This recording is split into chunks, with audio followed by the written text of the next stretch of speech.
নমস্কার বন্ধুরা, মাম্মা Leo and Eva's ডায়েরিতে আপনাদের সকলকে স্বাগত জানাই। আজকে সকালেই উঠে দেখি হঠাৎ লোডশেডিং, কারেন্ট নেই, এদিকে পাম্পে জলও নেই। কি মুশকিল, তার উপরে পাখা চলছে না, এই ভেবে বাচ্চারা যদি উঠে পড়ে সেদিকেই মনটা পড়ে রয়েছে। এদিকে দেখুন, যাক ভাগ্যিস কারেন্টটা চলে এসেছে, তাই আমি আগে ভাগে পাম্পটা চালিয়ে নিই, কারণ জল না থাকলে ভীষণ মুশকিল জানেন। দিয়ে চোখে মুখে কোনো রকম একটু জল দিয়ে এবার চলুন সকালের কাজে লেগে পড়ি। সকালের কাজে কিচেনের যে অবস্থা হয়, সেই কিচেনের পরিষ্কার করতে আর গুছাতে বাগাতেই সময় চলে যায়। কোনো রকমে তাড়াতাড়ি করে কিচেন এদিক ওদিক যা জিনিসপত্র ছিল সেগুলোকে গুছিয়ে নিয়েছি। এরপরে চলুন কিচেন স্ল্যাবটা পরিষ্কার করে আমি প্রথমেই বোতলগুলোতে কিছু জল ধরে নিই। বোতলে জল ধরার একটি মাত্র কারণ, সেটা হচ্ছে লিও।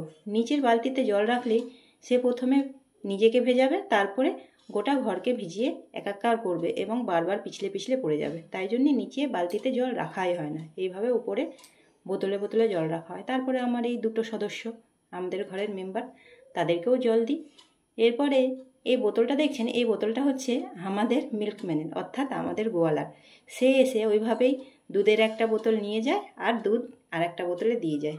এরপরে চলুন নিত্য দিনের কাজ, সকালে উঠে দূরে জল দেওয়া, তারপরে মেন গেট খুলে মেন গেটেও এক মগ জল ছড়িয়ে দেওয়া, এইভাবেই সকালটা কাটে।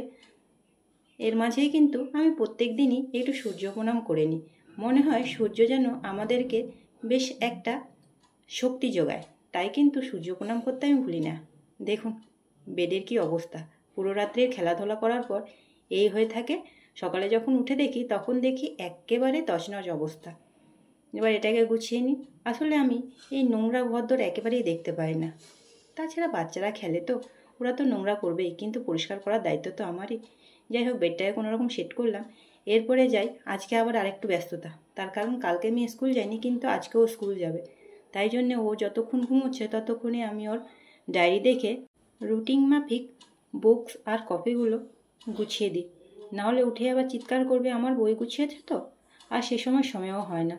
এদিকে বই গোছানো হলেই আমি দেখুন এইবারে যখনই শপিং করা হয়েছিল মার্কেটিংয়ের জন্য, সেগুলো কিন্তু আমি আনপ্যাক করতে পারিনি। তাই কোনো রকমে আজকে যখনই পাই তখনই আনপ্যাক করি, সেই সময় আর আনপ্যাক করার সময় হয় না। এদিকে ভাত ডাল চাপিয়ে দিয়েছি, সঙ্গে আজকে তরকারিতে ভাবছি, আজকে যেহেতু নিরামিষ তাই আজকে ভাবছি একটু ঝিঙে আলু পোস্ত করি। তাই ঝিঙেগুলোকে আমি প্রথমেই ছুলে দেখুন একটু কেটে নিচ্ছি। ঝিঙেগুলো কাটা হতে হতে আমি ততক্ষণ দেখি হঠাৎ করে কুকারে সিটি দিয়েছে। উঠে আবার দেখি যে এই সিটির আওয়াজে ছেলেটা উঠে না পড়ে, তাই তাড়াতাড়ি করে কুকারটাকে নামিয়ে দিই। এদিকে কড়াই চাপিয়ে আমি ঝিঙে আলু পোস্তটা চাপাই। তার মাঝেই কর্তামশাইয়ের হুকুম হয়, তাড়াতাড়ি করে চা দাও। আমি ভাতের হাঁড়িটাকে ওইদিকে নামিয়ে তারপরে চটজলদি ওর জন্যে গ্রিন টি বসিয়ে দিই, কারণ ওর অফিসের খুব তাড়া। তাই ও যখন যা বলে সেটাকে তাড়াতাড়ি না করলে ওর বেচারি বাস মিস হয়ে যায়। তাই জন্যে আমি ঝটপট করে আগেই গ্রিন টিটা চাপিয়ে দিয়েছি। যতক্ষণে আমার পোস্ত হচ্ছে ততক্ষণ দেখুন গ্রিন টিটাও হয়ে গেছে। গ্রিন টিটা ওকে দিয়ে দিই। ওর খাওয়ার সময় হলো, আমার কিন্তু এই ব্যস্ততার মধ্যে একবারও গ্রিন টিটা খাওয়ার সময় হয় না। আমি কি করি জানেন, যখন ঠান্ডা হয়ে যায় ওষুধের মতো ঢক করে একেবারে গিলে নিই। হাসিও পায়, কিন্তু উপায় থাকে না। যাই হোক, ওর জন্য গ্রিন টিটা বানানো হলো। এদিকে একদিকে চা হচ্ছে, একদিকে তরকারি। সকালবেলার এত ব্যস্ত কি বলবো, সকালে যে একটু ব্রাশটুকু করি সেটুকুরও কিন্তু আমার সময় হয় না। এই যে ওর চাটা হয়ে গেল, এদিকে আমি ঝিঙে আলু পোস্তটা চাপিয়ে দিলাম।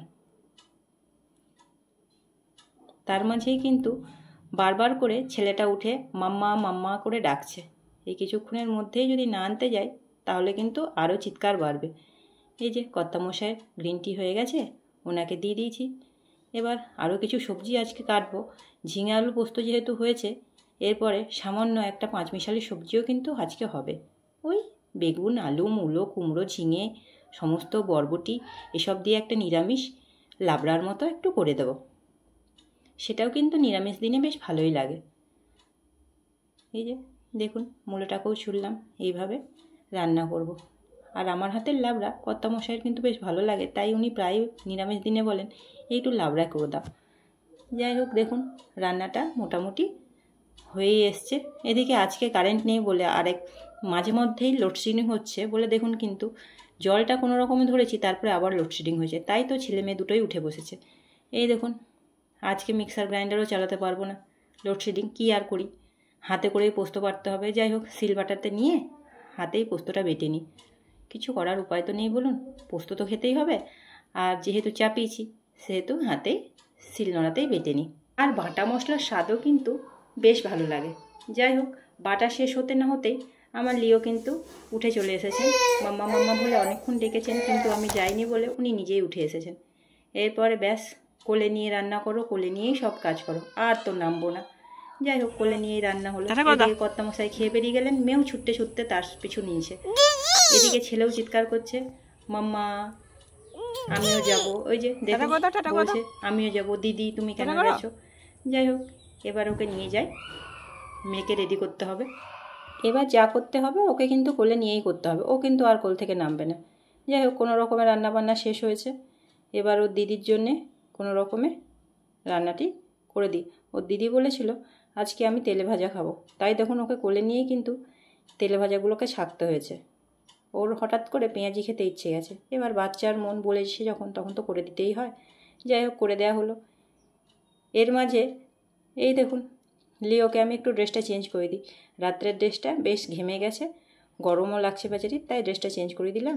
তার মাঝেও কিন্তু ও কেঁদেই যাচ্ছে। আসলে কাঁদবে না কেন, ওর এখন মাম্মাকে চাই, কিন্তু মাম্মার একদম সময় নেই, কারণ দিদির টিফিন বানানো এখনও হয়নি। দিদি আজকে বলেছে আমি পরোটাই নিয়ে যাব, রুটি কোনো মতেই নিয়ে যাব না, আমাকে পরোটা আর দই দাও। তাই ওর জন্যে দেখুন লিওকে একটু বসিয়েছি, ও কিন্তু সমানে কেঁদেই যাচ্ছে।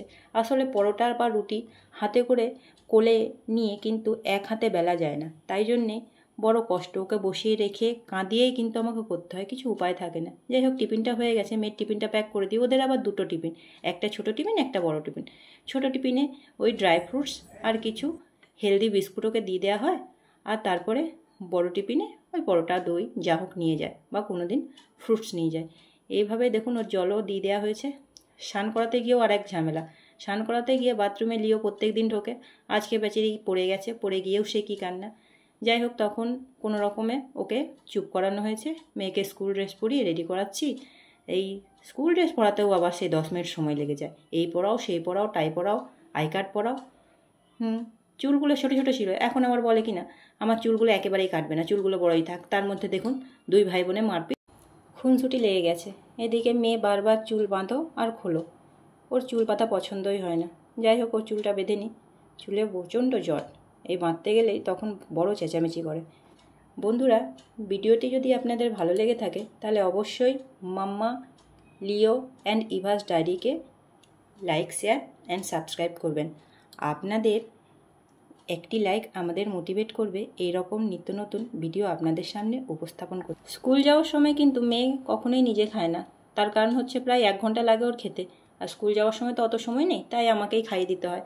তার মাঝে ছেলেকেও চেষ্টা করি, আসলে সকাল থেকে একবারও কিছু খায় না, তাই চেষ্টা করি এক আধবার ওর মুখে কিছু দিতে, কিন্তু মুখে কিছুই নিতে চায় না। দিতে গেলেই বারবার থু করে দেখুন ফেলে দেয়, তাও চেষ্টা করেই যায়। এরই মাঝে সকাল থেকে যেহেতু রান্নাবান্না নিয়েই ব্যস্ত থাকি, তাই মেয়েটাকে কিন্তু পড়ানোর সময় হয় না, ওর পরীক্ষা, তাই খাওয়ানোর সময় যতটুকু পারি ওকে একটু পড়াটা রিভিশন করিয়ে দিই। এই যে বসে বসে ওকে আমি খাওয়াতে থাকি, আর এক আধটা প্রশ্ন জিজ্ঞেস করলে ও কিন্তু উত্তরটা দেয়। এইভাবে সকালটা কাটে, ওকে স্কুল যাওয়ার জন্য রেডি করে দিই। এদিকে দেখুন প্রত্যেক দিনে যাওয়ার মতোই ও স্কুল যাওয়ার সময় একটি করে কিন্তু ফুল তোলে। এই ছেলেটিকে দেখছেন, এই ছেলেটি হচ্ছে আমাদের মেয়েকে স্কুল পৌঁছে নিয়ে যাওয়ার জন্যে। আমাদের কাছ থেকে মানে বাড়ির কাছ থেকে বাস স্টপটা কিন্তু বেশ দূরে, তাই জন্য ওই ছেলেটিকে রাখা হয়েছে স্কুল পৌঁছানোর জন্য। আসলে আমি আর পৌঁছে দিতে পারি না, তাই ছোটো ছেলেকে নিয়ে কী করে পৌঁছাবো বলুন। আর দেখুন ঘড়িতে দেখলেন 10টা বাজছে, এখন আমার ব্রাশ করা হয়নি। আগেই বলেছিলাম যে আমার ব্রাশ করারও সময় হয় না, তাই ওকে কোলে নিয়েই কোনো রকমে ব্রাশটি করে নিয়েছি। এদিকে এই ঘরের বিছানাটা যতক্ষণে গোছাবো ততক্ষণে ছেলেটা চিৎকার করে একাকার করেছে। গিয়ে দেখি, দেখুন কেমন শুয়ে শুয়ে কাঁদছে, দেখেও মায়া হয় সত্যি। ওই যে ওকে নিয়ে যায়নি ওই ঘরটা গুছাতে, তাই জন্যে কাঁদছে, কেঁদে কেঁদে বেচারি ঘুমিয়েই পড়েছে। যাক বন্ধুরা, দেখা হচ্ছে আরেকটি ভিডিওতে। ভালো থাকবেন, সুস্থ থাকবেন। ও যতক্ষণে ঘুমোচ্ছে ততক্ষণে আমি বাকি কাজগুলো সেরে ফেলি।